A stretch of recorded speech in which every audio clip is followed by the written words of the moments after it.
Giunti al ballottaggio, Paviriga fa più coraggio. Di fare sindaco di Razzidai come in un tempo se mai e mai. Da una parte Clinton Marras, dall'altra dottor Campus. Tutte e due facci burite e sorridenti, ma cosa ne raffutti tra gente? Fu un'idea che la sassara durata a chi rusane che marata. Fu un'identata giù dalla sanà, ma curemmo che non sia una cosa da buttare là. Ma chi si dobbiano guidare un bel, se non ci andiamo a perdere il bene. So pronta a brincare in anta racchetta, attenzione che è pronta rancaretta. Paro sindaco Clinton rubaglioso, oppure paro dottore Barroso. In anta rugavatto se ne posano solo, che il utilizza in città dell'incoro.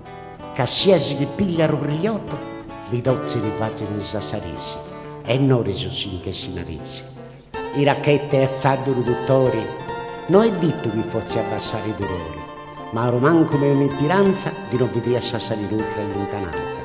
Ma vezzina di problemi più impulsanti riesce da risolvere in tanti, con tanti impegni e tanti amori che li riesce a dare l'inizio dal cuore.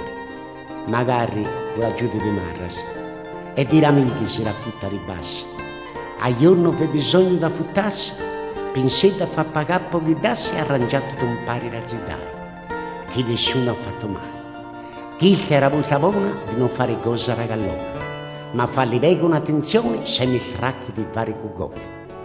Sassari non è un strazzo di cardura, ma una città manna di cultura, con 2 presidenti di nazioni e un sindaco senatore, che viaggia a motore di Ferrari in cori, per correre forte a manetta, per non farmi fare a Sassari la racchetta.